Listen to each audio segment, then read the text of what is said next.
devant la gendarmerie, ce lieu où se mêlent habituellement la crainte, le respect et l'espoir de ceux qui viennent quérir justice, un événement inattendu allait se produire. La matinée était encore jeune dans ce petit village de la vallée de la Loire, mais l'atmosphère était déjà lourde, chargée par la tension et la hâte des habitants. Certains se disputaient, d'autres pleuraient, d'autres encore murmuraient leurs plaintes. Chacun portait en lui une histoire pesante. Et au milieu de tout ce tumulte, un homme se tenait là, silencieux. Il était vêtu simplement, un polo uni, un pantalon en jean et des chaussures usées par la marche.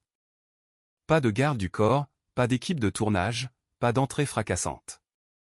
Il ressemblait à n'importe quel citoyen ordinaire, peut-être un visiteur séjournant dans un gîte local, venu régler une formalité administrative après avoir acheté sa baguette et profité d'un verre de vin la veille. Mais cet homme n'était pas n'importe qui. C'était Nicolas. Il n'était pas venu en tant que célébrité, ni en tant que champion ou personnalité publique. Il était arrivé par le TER, tel un simple Français désirant observer et écouter ce qui se passait à l'intérieur de la brigade. Cependant, aux yeux d'un gendarme à l'humeur exécrable, il ne valait rien. Le gendarme, nommé Stéphane, s'approcha, le torse bombé, le regard dur, visiblement habitué à faire étalage de son autorité. Au lieu d'aider ou de demander l'objet de la visite de l'homme, il haussa immédiatement le ton. « Et qu'est-ce que tu fais là? Ce n'est pas un endroit pour les gens comme toi. Dégage si tu ne veux pas d'ennui. » Nicolas ne répondit pas. Il n'éleva pas la voix. Il ne résista pas. Il se contenta de fixer Stéphane, calme, comme s'il n'avait rien entendu. Et dans un excès d'irrespect, d'arrogance et de mépris, le pire se produisit, une gifle retentissante claqua. Devant tout le monde, au milieu de la cour de la gendarmerie, sans raison. Sans aucun respect. Les alentours se figèrent dans le silence. Certains furent choqués, d'autres effrayés, beaucoup regardèrent ailleurs, ne sachant que faire. Mais le plus surprenant fut que Nicolas ne riposta pas. Pas de cris, pas de coups de poing, pas de colère. Sa seule réponse fut le silence. Et c'est là que commença l'histoire qu'il n'oublierait jamais. Après la gifle, le temps sembla s'arrêter dans l'enceinte de la gendarmerie. L'environnement parut ralentir. Les gens qui, un instant plus tôt, étaient bruyants et plaintifs, observaient maintenant en silence. Les autres gendarmes, occupés à leurs tâches, s'arrêtèrent net. Certains froncèrent les sourcils. D'autres secouèrent la tête, mais aucun ne voulut intervenir. Stéphane, celui qui avait frappé, sentit son ego gonfler davantage. Il avait l'impression d'avoir prouvé, une fois de plus, qu'il contrôlait cet endroit. Dans son esprit, cet homme n'était qu'un individu ordinaire, sans relation, sans influence, sans aucun droit de souiller le parvis de sa brigade. « Tu n'as aucun droit ici. » aboya-t-il. « Si tu n'as rien d'important à faire, fiche le camp avant de te faire vraiment mal. » Mais ce qui était stupéfiant, c'est que Nicolas ne réagissait toujours pas. Il restait muet. Pas de plainte. Pas de hurlement. Pas de haine dans le regard. Au contraire, son silence semblait s'approfondir, comme s'il accumulait les émotions tout en observant les environs, le système, et la manière dont ceux qui étaient à l'intérieur traitaient les citoyens. Une vieille dame, Monique, s'approcha timidement sur le côté. Sa voix était faible, mais la peur était palpable. « Monsieur l'agent, arrêtez. Il ne fait rien de mal, dit-elle au gendarme. Mais Stéphane la foudroya du regard. « Ne vous en mêlez pas. Je connais mon travail. » hurla-t-il. Une autre femme, Manon, pleurait non loin de là. Elle semblait vouloir parler elle aussi, mais choisit de se taire, terrifiée à l'idée d'être la prochaine cible. Un homme filmait discrètement la scène. Il sentait que quelque chose clochait, mais ne savait comment aider autrement qu'en documentant l'événement. Malgré tout cela, Nicolas resta digne. Il prit une profonde inspiration. Il regarda un instant le gendarme, puis remarqua les gens autour. Ce n'était pas de la peur dans ses yeux. Ce n'était pas non plus de la colère. Si l'on y regardait de près, on y voyait de la déception et de la pitié.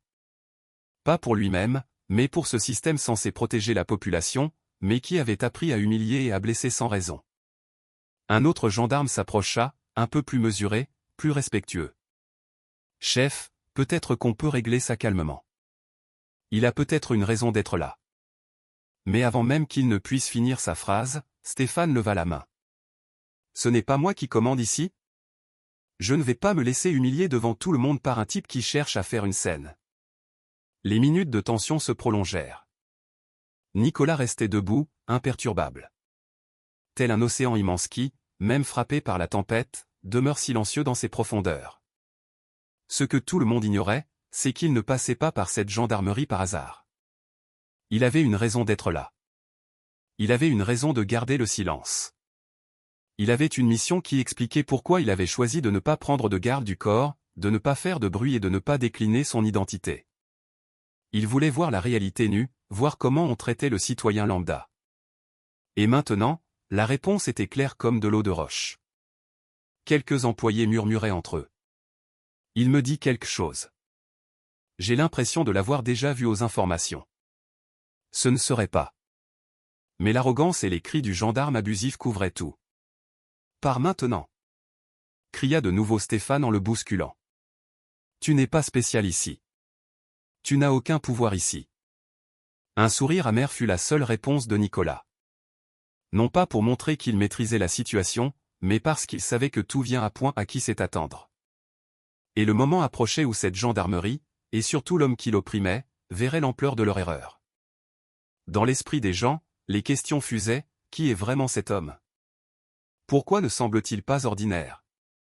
Pourquoi, même agressé, ne fait-il rien de mal? Un homme simple, des gestes simples, mais une aura si lourde. Et alors que le silence s'étirait, la suite devenait de plus en plus effrayante. Car parfois, les tempêtes les plus dangereuses naissent du calme le plus profond. Et l'homme qu'il méprisait n'était pas seulement un homme. C'était celui qui allait changer cette brigade. D'une manière qu'il n'aurait jamais imaginée. Alors que Nicolas continuait de se tenir devant la gendarmerie, la colère de Stéphane sembla monter d'un cran. Il ne pouvait accepter qu'une personne ne lui obéisse pas, surtout devant tant de témoins. Pour lui, une fois dans l'enceinte de la loi, le citoyen n'a pas de voix, pas de défense, et les gendarmes sont les seuls détenteurs du pouvoir. « Pourquoi tu ne pars toujours pas » hurla-t-il encore en poussant Nicolas à nouveau. Nicolas recula légèrement, mais ne prononça toujours pas un mot. Les autres gendarmes commençaient à douter. Certains sentaient que la situation dérapait, mais avaient peur de contredire leurs collègues. Une culture s'était installée dans cette brigade, quand on a un grade ou de l'ancienneté, même dans l'erreur, personne ne critique. Un jeune homme, Léo, qui se tenait sur le côté, n'y tint plus. « Monsieur, c'est injuste. Il ne fait de mal à personne, il ne cause aucun trouble, dit-il. » Mais Stéphane lui lança immédiatement un regard noir. « Tu veux être le suivant ?» Léo prit peur et se tut, se réfugiant près de sa mère, Sandrine. Presque tous choisirent le silence. C'est la réalité, il est plus facile d'éviter les problèmes que de combattre un système défaillant. À l'intérieur, un gendarme vétéran observait en silence. L'inquiétude se lisait sur son visage. Il savait depuis longtemps que le comportement de son collègue posait problème. Mais il n'avait rien fait par le passé. Aujourd'hui, il voyait comment celui-ci humiliait un homme qui n'avait rien fait. Alors que la tension était à son comble, un officier arriva avec des documents en main. Il jeta un coup d'œil à Nicolas, s'arrêta un instant, fronça les sourcils. « J'ai l'impression de le connaître », chuchota-t-il à un collègue. Mais avant qu'il ne puisse approcher, Stéphane s'avança de nouveau vers Nicolas, menaçant. « C'est la dernière fois que je te le dis. Si tu ne dégages pas, tu vas le payer cher. » À cet instant, tout le monde sentit la gravité de la situation. Ce n'était plus une simple dispute. Ce n'était plus un simple abus de pouvoir. C'était clairement du harcèlement et de l'humiliation. Mais malgré tout, Nicolas restait impassible. Il prit une grande inspiration. Il regarda autour de lui. Il observa ces gens qui avaient peur de parler. Ces gens habitués à l'oppression. Ces citoyens qui ne savaient pas comment se défendre face à un système abusif. C'est pour cela qu'il ne partait pas. C'était la raison de sa présence. Non pour se battre, non pour faire le spectacle, non pour étaler sa superbe. Il était là pour voir la vérité. Et maintenant, elle était aveuglante. Manon pleurait toujours dans un coin. Elle semblait vouloir s'approcher de Nicolas, mais craignait d'être impliquée. Monique, assise sur un banc, secouait la tête de dépit. Un homme en garde à vue regardait Nicolas comme s'il espérait que cet étranger soit la réponse à leur longue détresse. Mais Stéphane devint encore plus grossier. « Tu n'es personne ici. Tu n'es pas célèbre ici, et c'est certainement pas toi qui vas faire la loi. » dit-il en levant la main comme pour frapper à nouveau. À ce moment précis, l'air sembla exploser dans la gendarmerie. Non à cause d'un coup. Non à cause d'un cri. Mais à cause de la lourdeur de l'instant. Tout le monde regardait, tout le monde attendait, tout le monde avait peur, et tout le monde avait une question en tête, qui est vraiment cet homme qui l'humilie? Ils ne savaient pas qu'à chaque seconde où il manquait de respect à l'homme en face d'eux, ils détruisaient leur propre honneur. Il montrait à quel point le problème du système était profond. Il se rapprochait d'une erreur irréparable. Car parfois, il n'est pas nécessaire de crier pour montrer sa force. Il n'est pas nécessaire de se battre pour montrer son pouvoir. Parfois, le silence d'un homme est la menace la plus puissante. Et dans cette gendarmerie, il y avait un homme qui jouait avec le pouvoir, et un autre qui, par son silence, allait tout changer. Ce qu'ils ignoraient, c'est que l'homme qu'ils continuaient d'insulter n'était pas un simple visiteur du gîte voisin. C'était l'homme qui allait faire trembler toute la brigade, et particulièrement le gendarme qui l'avait giflé. Préparez-vous, car la véritable tempête n'a pas encore commencé. Peu à peu, le bruit revint dans la gendarmerie, mais pas comme avant. Ce n'était plus le bruit des plaintes, des cris et du chaos. C'était le bruit de la peur, de l'anxiété et de la conscience.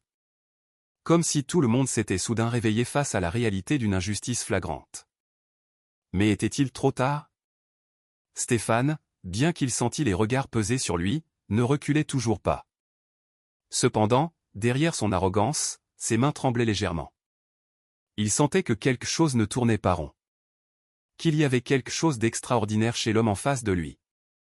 Mais il ne pouvait l'admettre. Il ne pouvait l'accepter. Alors il choisit de s'endurcir encore plus. « Pourquoi vous regardez comme ça » hurla-t-il à ses collègues qui semblaient hésiter. « Quoi ?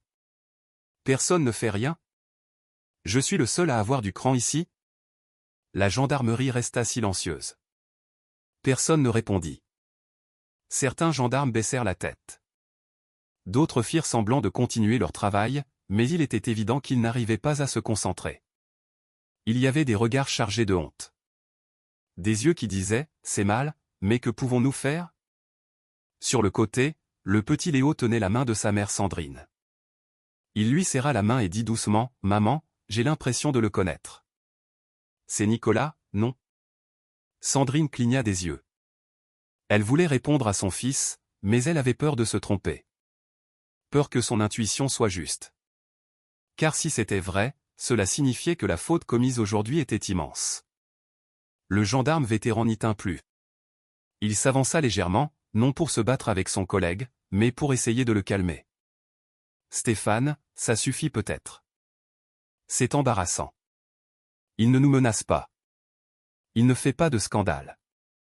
On pourrait peut-être lui parler correctement. » Mais Stéphane le fusilla du regard. « Si tu n'as pas de courage, ne m'arrête pas. Je suis ton supérieur hiérarchique sur cette opération. C'est moi qui décide. » L'air devint encore plus lourd. Chaque seconde semblait durer une éternité. Chaque battement de cœur des témoins semblait poser la même question, jusqu'où cela ira-t-il? Pendant ce temps, Nicolas restait debout, toujours silencieux. Mais le regard des gens sur lui avait changé. Tout à l'heure, il ressemblait à un quidam. Maintenant, une certaine dignité, une gravité et une présence émanaient de lui. Le genre de présence qui n'a pas besoin de crier pour être respecté.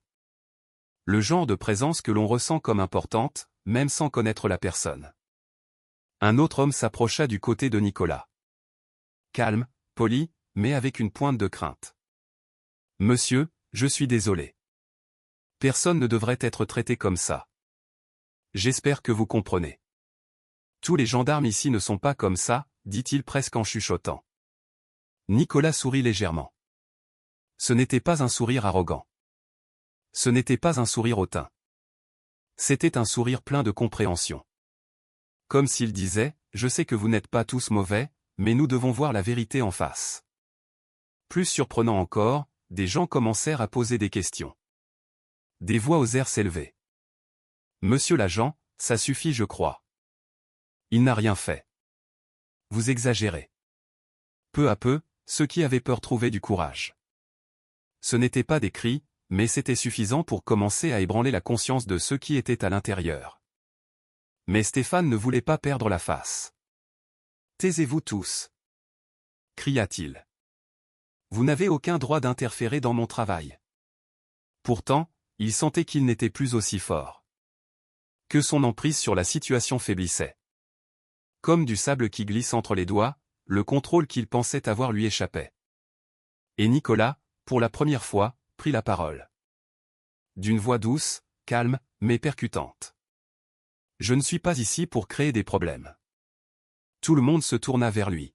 « Je ne suis pas ici pour vous manquer de respect. » Un silence total envahit la gendarmerie. « Je suis ici pour voir comment vous traitez les gens que vous croyez sans pouvoir. » Et là, ce fut comme une gifle en retour. Pas sur la joue, mais sur la conscience.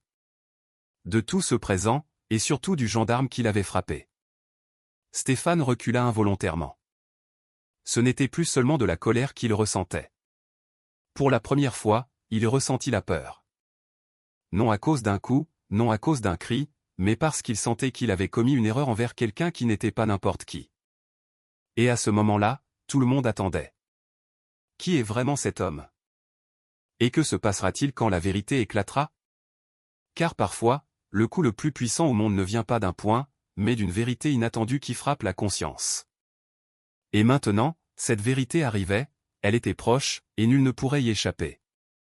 À cet instant précis, alors que la tension semblait sur le point de faire exploser les murs, la porte de la gendarmerie s'ouvrit brusquement. Jean-Pierre, un haut fonctionnaire accompagné de plusieurs officiers, entra précipitamment. Il portait un dossier épais, un uniforme plus formel et arborait une expression qui sortait de l'ordinaire. Tous les regards se tournèrent vers lui. Les gendarmes s'arrêtèrent. Stéphane se figea. « Garde à vous !» cria un officier. Tous les gendarmes se mirent au garde à vous. Personne ne comprenait encore vraiment ce qui se passait. Mais ils savaient que ce n'était pas une visite de routine. La gravité du moment était différente. Jean-Pierre s'avança au centre. Il regarda directement Nicolas et, avec un mélange de respect, de déférence et d'une légère nervosité dans la voix, il dit « Monsieur Nicolas, veuillez nous excuser pour ce qui s'est passé. Nous n'aurions jamais dû vous traiter ainsi. » Les fronts se plissèrent à l'unisson dans la salle. « Monsieur ? Excusez. Pourquoi ?» Et c'est là que commença le véritable séisme qui allait secouer la brigade. Jean-Pierre prit une profonde inspiration. Il regarda tous les gendarmes et déclara d'une voix forte, « Officiers et personnel de cette brigade, l'homme que vous avez insulté, sur qui vous avez crié et que vous avez frappé tout à l'heure, n'est autre que le nouveau chef de division de toute la région. » On aurait dit que tous les cœurs s'étaient arrêtés de battre en même temps. Certains portèrent la main à leur tête. D'autres reculèrent.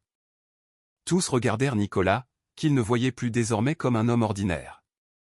Nicolas n'était pas seulement une figure connue. Il n'était pas seulement un homme respecté. Il était le nouveau dirigeant nommé pour réformer ce système. Et la première chose qu'il avait remarquée n'était pas la vétusté des bâtiments. Ni le manque d'équipement, ni la difficulté des opérations, mais l'arrogance du pouvoir. Jean-Pierre poursuivit, « Monsieur Nicolas a été mandaté pour inspecter les gendarmeries incognito et voir comment les officiers traitent les citoyens ordinaires, surtout ceux sans relation et sans influence. Et malheureusement, il a été témoin aujourd'hui de la preuve la plus flagrante d'abus. » Les gens regardèrent Nicolas. Silencieux. Mais ce n'était plus un silence vide. C'était un silence empreint de respect. Un silence qui demandait pardon. Un silence honteux. Stéphane, le gendarme qui l'avait frappé, devint livide. Son monde s'effondrait devant lui. Tout à l'heure, sa voix portait. Tout à l'heure, sa posture était rigide. Tout à l'heure, il se prenait pour le roi de la gendarmerie. Maintenant, ses mains tremblaient. Ses genoux flageolaient et l'orgueil qu'il croyait être son armure tombait en miettes. Il s'approcha de Nicolas. Il tenait à peine debout. Et devant tout le monde, il s'agenouilla lentement. « Monsieur, pardonnez-moi. Je ne savais pas. Je ne savais pas qui vous étiez. J'ai eu tort. J'ai été abusif. Je demande pardon. Mais avant qu'il ne puisse toucher les pieds de Nicolas, ce dernier l'arrêta doucement. Il n'avait pas besoin qu'on s'agenouille. Il n'avait pas besoin d'humilier. Nicolas le regarda droit dans les yeux.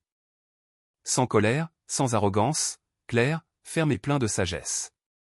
Tu n'as pas à t'excuser parce que tu ne m'as pas reconnu, dit Nicolas. Tu dois t'excuser parce que même si j'étais un homme ordinaire, tu n'avais aucun droit de me manquer de respect. Boum. Ces mots frappèrent les cœurs comme la foudre. C'était la vérité.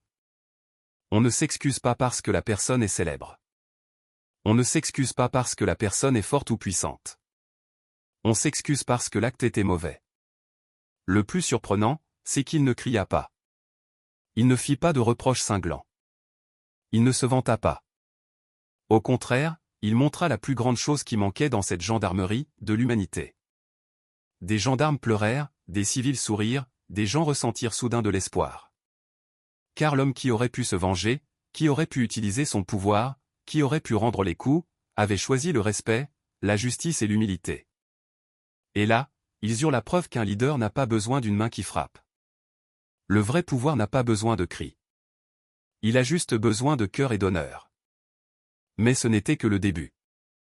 Car après cette révélation, le véritable changement allait commencer. Et pour Stéphane, la vraie punition ne serait pas seulement l'action disciplinaire, mais le poids de la conscience qu'il porterait toute sa vie. Car parfois, un mot malheureux, un geste déplacé, peut détruire votre dignité. Et parfois, il suffit d'une personne pour montrer ce qu'est le vrai pouvoir.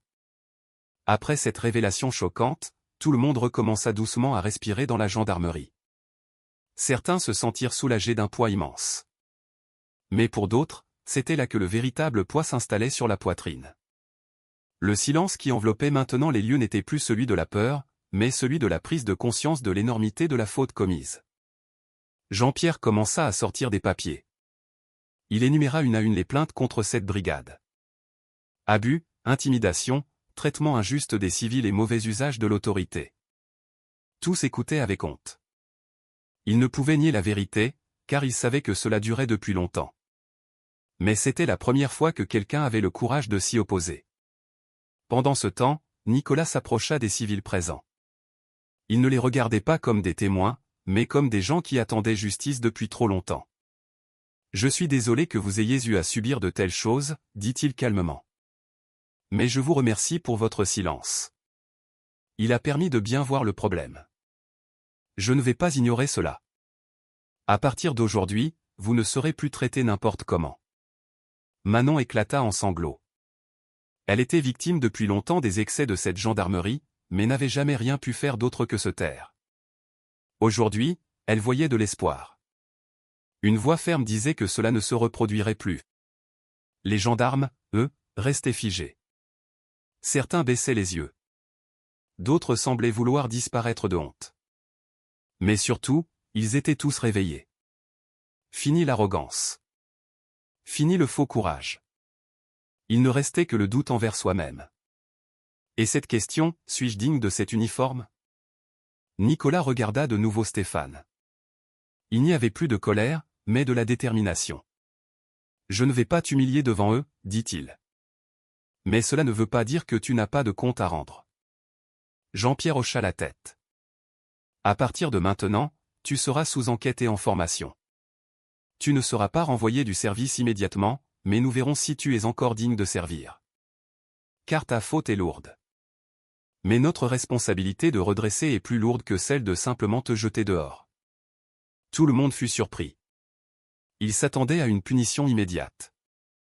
Pas une révocation directe, mais une discipline. Pas une destitution de l'honneur, mais une rééducation à l'humanité. C'est ainsi que Nicolas décidait. Non par faiblesse, mais parce qu'il comprenait que le vrai changement commence par la formation, pas seulement par la punition. Il s'approcha du gendarme vétéran qui était resté silencieux mais le cœur lourd. « Merci d'avoir admis qu'il y avait un problème. » dit Nicolas.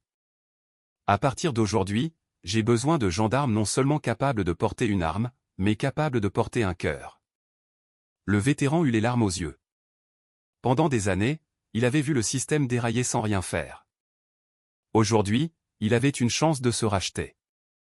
Sur le côté, les gens qui avaient peur de parler souriaient maintenant. Non pas parce qu'ils se réjouissaient du sort de Stéphane, mais parce qu'ils ressentaient pour la première fois la justice. Ils sentaient qu'ils avaient un vrai leader qui n'avait pas peur de se lever, d'affronter le mal et de dire « ça suffit ».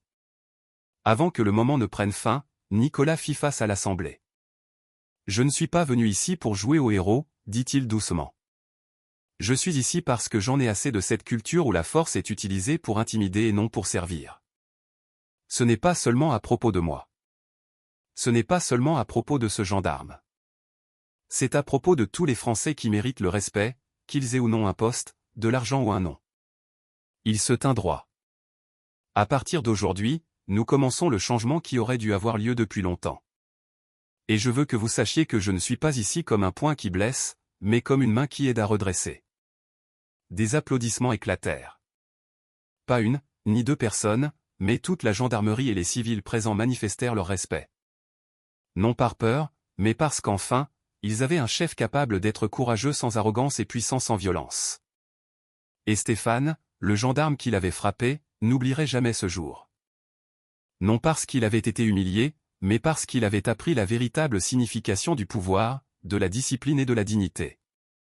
Dans un monde habitué à la force brute, un homme avait prouvé que le plus fort est celui qui sait pardonner, ramener à la raison et corriger les torts sans avoir besoin de crier.